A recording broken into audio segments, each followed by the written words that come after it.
So, hello guys, what's up? It's me again, si Alicia nyo, at nagbabalik ulit para sa ating panibagong video. Hi! Okay, sige. Pag-usapan natin itong mga minamahal. Itong ginawang pagsabon. Talagang sinabon po mga minamahal ni Kabayan Noli. Itong si Attorney Toron. Si ano ba? Yung lawyer ni Kibuloy, mga minamahal. Sinabon po ni Kabayan Noli. Hindi lang sinabunan, mga minamahal. Binanlawan niya na din. Well, wala talaga tayong magagawa. Kasi itong si Attorney Toron, syempre, lawyer. Minsan, money talks. Siyempre, if you are a lawyer, you need to defend your client. So, yan po yung ginagawa ni Attorney Toron kahit mali na po yung kanyang mga pinagsasasabi as long as magmukhang inosente itong si Kibuloy at gusto niyang ipakita na parang inaapi itong si Kibuloy. Kasi yun naman talaga yung gusto nilang i-insist mga minamahal na parang kinukupal itong si Kibuloy ng gobyerno. Where in fact, na siya po yung nangupal sa mga biktima. Kasi ganito, bago ko i-play yung video sa inyo mga minamahal, paulit-ulit pong sinasalsal ni Attorney Toron kung bakit hindi pwedeng sumuko itong si Kibuloy. I mean, lagi niyang sinasabi, nagbibigay siya ng reason. Nagbibigay siya ng dahilan mga minamahal kung bakit hindi sumusuko si Kibuloy. So, ano yung reason ni Attorney Toron kung bakit hindi daw sumusuko itong si Kibuloy? Una na nga po dito mga minamahal is yung assurance. So, itong si Kibuloy gusto po ng assurance. So, ano yung assurance na yun? Kasi, di ba, may kaso si Kibuloy mga minamahal doon sa Amerika. Di ba? FBI Most Wanted list nga itong si Kibuloy dahil sa human trafficking, about sa sex violation, etc. blah, blah, blah. So, alam nila na may kaso si Kibuloy. So, ang assurance na hinihingi ni Kibuloy is dapat masunod yung gusto niya na hindi siya ibigay mga minamahal sa Amerika. Hindi siya ipapadala sa Amerika nang hindi pa nalilinis yung kanyang pangalan dito sa Pilipinas. Kumbaga, dapat mayroong due process. In the first place, dinadaan naman po sa due process itong si Kibuloy. Kaya nga may hearing, 'di ba, mga minamahal? May hearing dahil kung hindi ka dinaan sa due process, walang hearing na mangyayari. Dadamputin ka na lang basta-basta, bigla-bigla. Mayroon pong nangyaring due process, di ba? Binigyan ka ng panahon para ipaliwanag yung sarili mo, binigyan ka ng pagkakataon para i-defend yung sarili mo, binigyan ka na ng napakadaming time, and yet, pinipili mong magtago sa lungga mo. Kasi, mga minamahal, may nabanggit itong si Torion na hindi pwedeng yan kasi may ganito, ganyan. So, meaning mga minamahal, meron silang remedy. So, if meron pala kayong remedy, ba't hindi nyo yan gawin at pasukuin itong si Kibuloy at i-defend ninyo si Kibuloy kasi total siya yung nasasakdal and you are a lawyer, di ba? Habang pinafile ninyo, habang ongoing, yung motion for reconsideration na tinutukoy mo to yun. Kasi mga minamahal, at the end of the day, ang gusto talaga ni Kibuloy, siya pa din yung batas. Siya yung masusunod. Kung damputin ka ng FBI, wala tayong magagawa dun. Most wanted list kay. Diba? Tingnan nyo mga minamahal. Tingnan nyo to. Nakikita niyan? Diba? Most wanted list ka. Anong kaso mo dito? Conspiracy to engage in sex trafficking by force. Fraud, coercion, sex trafficking of children, sex trafficking by force, fraud, coercion, conspiracy, bulk cash smuggling. So, kung hulihin ka man ng FBI, bakit hindi? Hindi, mga minamahal, just to be honest, bakit hindi? Kasi may kaso ka. Diba? May kaso ka. May kaso ka sa FBI. May kaso ka din sa Pilipinas. So, hindi pwedeng i-guarantee sa iyo ng gobyerno na yung hinihiling mo na once na sumuko ka is hindi ka ipapadala sa Amerika kasi may kaso ka. Right? Anyway, ito. Tingnan niyo yung kagaguhan nito, Ron. Panoodin niyo yung kagaguhan nito, Ron, ha? Panoodin ninyo. Para lang siya daktil. Yun, allegedly, marami daw siyang napatay. Marami daw nabumbahan. Dito, wala naman pong napatay si Pastor. Yung finding ng probable cause niya pending pa. Hindi ko maintindihan bakit ayaw i-rule ng Department of Justice. Samantala yung finding of probable cause pinatulog noon ng more than 3 years. Kaya nga po, hindi naman po makatarunganon na gawin mo yung arrest warrant as a legal subterfuge to take over a property na hindi naman po nakapangalan sa kanya. Attorney, kayo po isang abogado. Alam ho ninyo na meron siyang warrant of arrest. Meron siyang sinasabi niyo walang kasalanan. Ay ba't hindi ho sa sumulpot at ipagtanggol ang kanyang sarili sa pamamagitan niyo bilang isang abogado ni Pastor Kibuloy? Sir, kaya nga po, nasabi ko na nga po sa iyo, part po sa ating rule of law is to insist on questioning the finding of probable cause. Pangalawa, pwede rin niya questionin yung validity ng warrant at saka information. Nandyan po yan sa ating batas. Pangatlo, may threat kasi sa kanyang buhay, no? And pang-apat po, meron kasing complication dito na meron siyang mga trump-up cases din sa United States of America po. FBI. Yung request po sana noon na mag-issue ng written declaration si Presidente Marcos, si DOJ Secretary Rimulya, si DILG Secretary hindi siya i-extraordinarily render doon sa United States of America para ma-prove niya yung innocence niya dito at saka hindi sana mag-interfere ang United States of America sa judicial proceedings dito, hindi po ginawa. Di ba? Nakita nyo, mayroong pasensya na mga minamahal. Hindi ko alam kung pinatay na naman ni Mama yung ilaw. Kasi iba po yung yung kwarto ko. So pasensya niyo na pinatay ata ng mother ko yung light. Hindi niya ata alam na nagva-vlog ako. So madilim tayo. Pero anyway, di ba nakita nyo na gusto nila ng assurance written na hindi ibibigay itong si Kibuloy doon sa Amerika. Di ba? Oh my God. Up to this moment, gusto nyo kayo pa din yung batas? Kayo pa din yung nasusunod? Kayo lahat? Diba si Kibuloy, most wanted list doon sa FBI. So what? Diba? Kung ibigay man siya doon. Pero anyway, maganda yung naging sagot ni Noli. Pakinggan nyo Acceptable naman po yung request. Kasi Attorney! po, Sandali lang, Attorney. Versus US, we have to assert our territorial sovereignty. Attorney.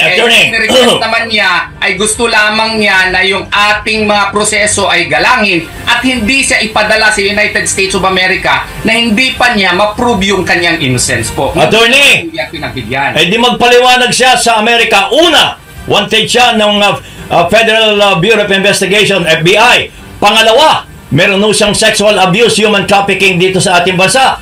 Pangatlo, kung talagang siya ay son of God, bakit hindi sa sumulpot at ipagtanggol ang kanyang sarili at humingi siya ng blessings mula sa God na siya ay pakawalan at siya ay mawalan ng mawala lahat ng kanyang Alam niyo mga minamahal, natatawa talaga ako dito sa sa sinabi ni Kabayan Noli. Diba? Kung son of God siya, ba't hindi siya sumuko? Diba? Humingi siya ng guarantee. Ikaw naman, Kabayan Noli, masyado mo namang maaga pa, sinupalpal mo agad. Maaga agad, sinupalpal mo. Okay, tuloy tayo mga minamahal. Kaso, di ba, Tony? Son of God siya? Naniniwala ba kayong son of God siya? Sir, ako po ay isang Muslim. Ay, wala. Abogado. Biglang naging Muslim.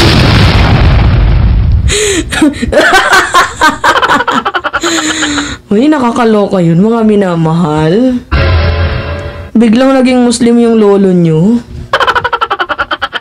Hindi kasi mga minamahal, ang iniisip ko, lahat ng, nagtatrabaho kay Kibuloy, Feeling ko lahat yan mga yung KOJC, maliban na lang sa mga high profile na person katulad ni Badoy na nakikiride lang sa sa kasikatan at pera ni Kibuloy. Diba? Itong si Jason sa posible pa, pero si Attorney Torion Muslim. Pero anyway, that is a serious question, mga minamahal. Di ba appointed son of God siya? You can answer it by yes or no. Bakit sasabihin mo, Muslim ako? Ayun. Nakakaloka tong si Attorney Torion. Honestly, mga minamahal. Okay, continue. Abogado ang pinag-uusapan natin.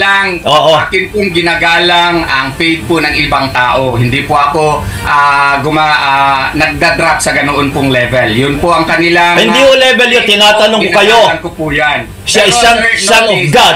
Kung siya ay son of God, attorney, kung maakusa ka... Diba ang bastos ni attorney? Attorney ka pero wala yung professionalism mo. So, tinatanong ka, appointed son of God siya, you can answer it by yes or no. Tapos, ang dami mo nang sinasabi. Ano yun? Ano yun? Nakakaloka, mga minamahal. Diba?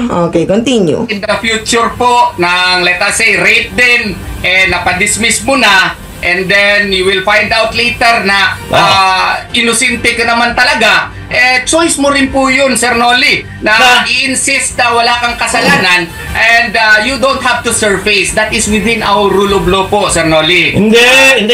Kung talagang siya po, marami siyang mga taga-subayba, marami siyang tumutulong sa kanya. So, patunayan niyang wala siyang kasalanan, sumulpot siya. At yung sinasabing bangke na pinagtataguan niya, lumabas na siya doon, parang daga siyang lalabas, at siya naman ay may pagkakataon para ipagtanggol ang sarili niya, at marami siyang abogado, kasama na ho kayo kahit kayo ay isang Muslim. He will certainly, he already said that he will do that. But kailan? He requested lang. Kailan? Sa ating presidente na magpalabas ng written declaration. Mahina naman itong kaso, sir Ang ayaw lang talaga niya na baka ipadala siya doon sa United States of America na hindi pa niya Wait. I will interrupt that conversation. Sabi niya, mahina yung kaso. So, if mahina yung kaso, bakit hindi siya palabasin? Guys, mga minamahala, isipin nyo, yung napabalita noon na mayroong American flag na sundalo, it is very Pinoy. Nawala lang yung article ko nun. Pero alam niyo yung balitang yun, yung may pumunta daw sa Davao tapos mayroong American na flag yung nandito na sundalo. We do not know kung planted lang yun. Hindi natin alam, baka malay mo, pakanalang nila para pwede nilang maging palusot niya in the future na kaya hindi nagpapakita si Kibuloy. It is that because baka ipapadala siya sa Amerika. Hindi, wag tayong wag tayong maglokohan dito kasi pwedeng ganun. Pwedeng ganun 'Di ba? Magaling, outsmart talaga sila, mga minamahal, sa totoo lang. Yung gagamitin nila yung syempre may kaso si Kibuloy sa Amerika, 'di ba? So pwede nilang gawing way na hindi, baka ipadala ko sa Amerika kaya mas pipiliin ko magtago dito sa aking bunker, pipiliin ko na ganito lang ako ganyan. No, hindi pwedeng ganun 'yun. Even ipadala ka doon sa Amerika, walang problema kasi may kaso ka. Kung wala kang kaso, then why not? Diba? Hindi, bakit ka ipapadala sa Amerika if wala kang kaso? Tapos, ano pa yung sabi? Dismiss daw? Clear yung pangalan niya dito. Kailangan niya i-clear ang pangalan niya dito na dismiss na nga itong kaso na ito And it is within his right to really question the finding of probable cause. Ginawa nga ito nila Senator Lacson. Wait lang. Okay. Pag-usapan natin yan, mga minamahal. Yung paulit-ulit nilang sinasalsal na dismiss. Alam niyo, every time na... Paano ba ito ipapaliwanag? Every time, mga minamahal, na naririnig ko yung word na dismiss, ginagawa tayong bobo ni Attorney Torion. Hindi, sa totoo lang ganito.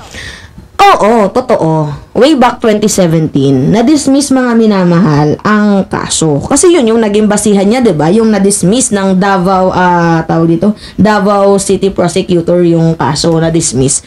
Totoo na na-dismiss yung kaso, mga minamahal. Ang problema kasi, hindi po yun yung naging ending. Hindi po yun yung naging endpoint. Okay lang sana kung na-dismiss tapos hindi na humabla yung mga complainant. Ang problema, mga minamahal, humabla po. humabla yung mga complainants. So, inakyat po ito nila sa Department of Justice. Hindi na po nila pinadaan doon sa Davao City Prosecutor kasi we all know na itong si Kibuloy is well-known person, mayaman, makapangyarihan, and may connection. So, maybe kaya hindi na nila pinadaan doon sa Davao City Prosecutor. So, nag-file po ang complainants, humabla po sila doon sa Department of Justice ng petition of review. So, nag-file sila mga minamahal ng petition for review. So, ang nangyari kasi mga minamahal, pinaupo yung kaso. Hindi pinansin ng DOJ yung kaso. Umupo siya ng almost 6, 7, 8 years. Kasi, wait lang. Kasi 2017, di ba? 2017, ilang? 17, 18, 19, 20, 21, 22, 23, 24, 7 years nga, di ba? So, bale, 5 taon na nakaupo sa pwesto ni Digong, tapos 2 taon na nakaupo sa pwesto ni PBBM. So, mga minamahal, hindi po talaga ito mau-open kung hindi nangyari yung Senate hearing. Pero it doesn't mean na hindi siya ino-open, hindi siya binubuksan, is ano ka na, inosente ka na. Kasi may inakyat sa sa Department of Justice. Nag-a-ask sila ng petition for review. So ngayon nung na-open sa kaso ni Senator Risa Ontiveros, kinall out niya yung DOJ. So, mayroon palang petition for review. So yung DOJ naman tiningnan, ay, may kaso pala, mga minamahal. May kaso pala. So, ano yung ginawa ng DOJ? Pinag-aralan nila yung kaso, mga minamahal. Na, may petition for review pala. Nagulat nga din si Remulla, diba, na may petition for review. Kasi nakaupo yung kaso nga, mga minamahal, eh. Hindi pinakialaman, diba? So, buti na lang na-open to ni Senator Risa Ontiveros. Dahil kung hindi, wala. Si Kibuloy, malaya ngayon na nagsasabi ng kung ano-ano mga binubulat-lat niya. Yeah. So anyway, nung na-open yung kaso, mga minamahal, binasa ni Remulla, gumawa sila ng way kung ano yung pwedeng gawin. So ang nangyari, nakitaan po ng probable cause. Nakitaan mga minamahal ng probable cause. So nung nakitaan ng probable cause, yung RTC na mismo ng Davao, pati yung RTC mismo ng Pasig, nag-talk na hulihin yan kasi may posibilidad na mayroon niyang krimen na nagawa. So, paano yung sinasabi ni Toyo na na-dismiss? Kasi mga minamahal, na-pulled out na yan wala na pong effect. Paano ko ba ito i-explain sa inyo sa mas madaling pamamaraan? Yung original decision nung nakitaan na ng probable cause, 'di ba yung decision ng Davao City Prosecutor is na dismiss, 'di ba? Pero nung na-review, kasi may petition for review sa Department of Justice. So, nung nakitaan ng probable cause, valid na po, void na, expired na, wala nang saysay yung, tawag dito mga minamahal, wala nang saysay yung decision nung Department of Justice, nung Davao City Prosecutor. Ngayon, wala nang saysay yun. Ganun po tayo ginagawang bobo nito yun. Void na po siya mga minamahal kasi nakitaan na po ng RTC na mayroong probable cause. Kaya nga may warrant of arrest, diba? Ganun lang kasimple mga minamahal. May decision na yung Davao at yung Pasig Regional Trial Court. They found a probable cause na itong si Kibuloy ay baka meron nga pong krimen na ginawa. So, arestuhin nyo yan.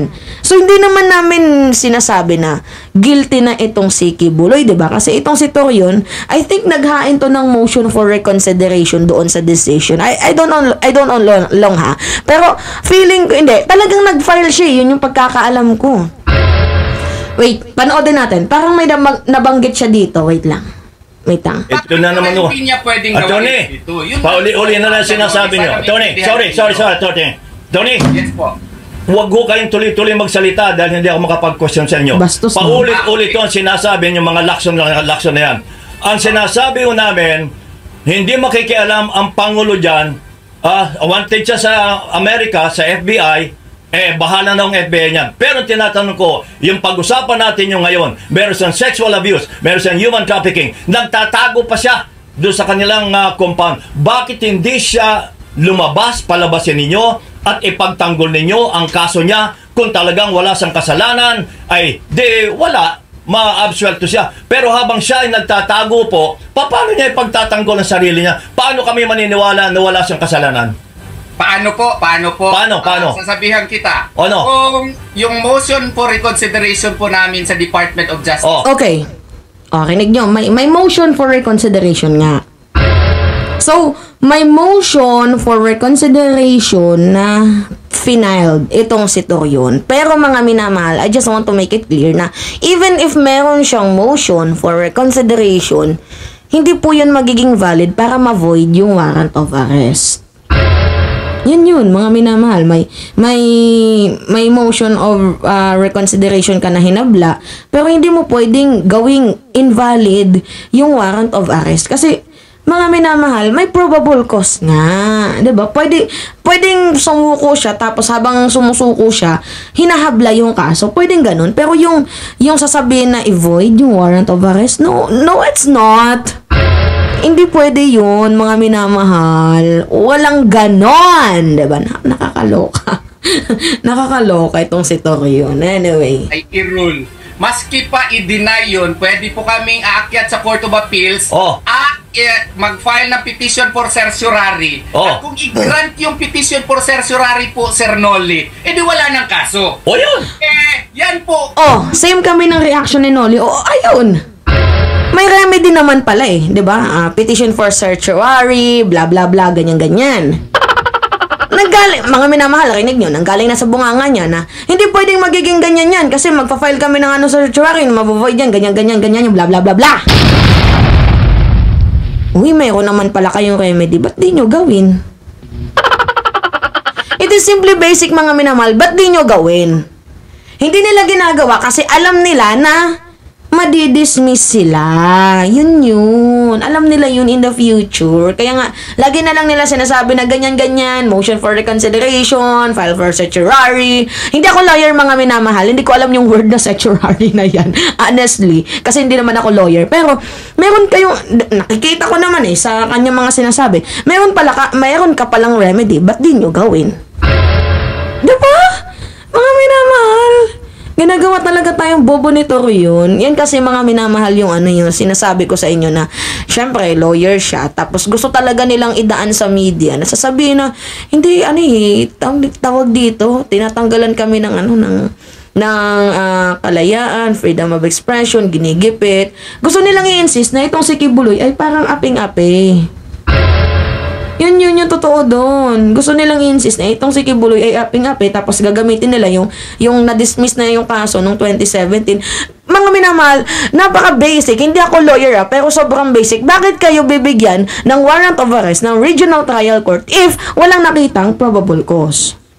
Kung dismiss, diba? Dismiss pala Kung dismiss, bakit pa kayo bibigyan ng Regional Trial Court ng tawag dito ng warrant of arrest? Bakit may warrant kung dismiss? Diba, mga minamahal? Oo. Part yun ng choice niya. Tulio versus Miranda po yan. Oo nga. Kung ma-prove niya yung innocence doon na wala palang probable cause, choice din po niya under our rule of law po. Correct. Puro rule of law kayo, attorney. Walang visa po yun. Pero, duwago ang inyong kliyente, ayaw niya lumabas. Patunayan niya wala siyang kasalanan. Hindi na malinaw yan. Sir Noli, pwede niya patunayan yung kanyang na wala siyang kasalanan based on our rules of court po. Kasi kung ang DOJ baka magbirakulo, magsasabi na wala pala siyang kasalanan, mag-render ng resolution na wala siyang kasalanan, and then mag-file ng motion for withdrawal of information in court, hindi pa siya nag-surrender and then the court will grant it. That is within our rule of law. Okay, rule of law. Garanting lang. Patuloy. Teka muna, attorney. Teka muna, attorney, sandali lang. Patunayan niyo ang wala siyang kasalanan sa pamagitan ng pagsulpot niya. Magpakita siya, harapin niya ang DOJ, harapin niya ang mga kaso niya, doon kami maniniwala na siya ay tapat talaga sa kanya sinumpaan, sa kanya mga alagad, na yung mga kaso niya ay hindi totoo, patunayan niya. Sabon. Hindi mo pwedeng... Sabon. Sabon. Sabon. Sinabunan na nga, binanlawan pa. See? Tama yung sinabi na Noli. Kung wala siyang kasalanan, ba't di siya sumuko?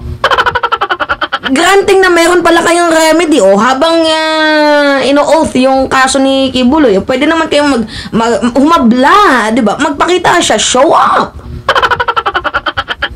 It's simply basic, mga minamahal. Tapos, hindi kasi, mga minamahal, ginagawang complicated nito yun, yung pangyayari. Yung senaryo. Gusto talaga nilang i-brief na sila ay ginigipit. Yun yung gusto nilang mangyari, i-brief na sila ay ginigipit. Di ba? Hotdog. Yun. Knowing na may kaso si Kibuloy, and yet, may nabalitaan tayo, may bunker pa. Oh my goodness. Bakit kailangan niya pang magtago sa bunker if he is innocent? Diba? Naniniwala pa din tayo sa kasabihan na innocent until proven guilty. Oh. Ba't niyo gawin? Gigigil ako. O yun, mga minamahal. Nakuha nyo na yung context. Tapos bastos pa itong si Torion. Hindi tama yun. But yun, Torion. Yun. Anyway, sige, paalam na ako, mga minamahal. It's me again, si Alicia nyo, at nagbabalik ulit para sa ating panibagong video. So maraming salamat, mga minamahal. Ingat kayong lahat.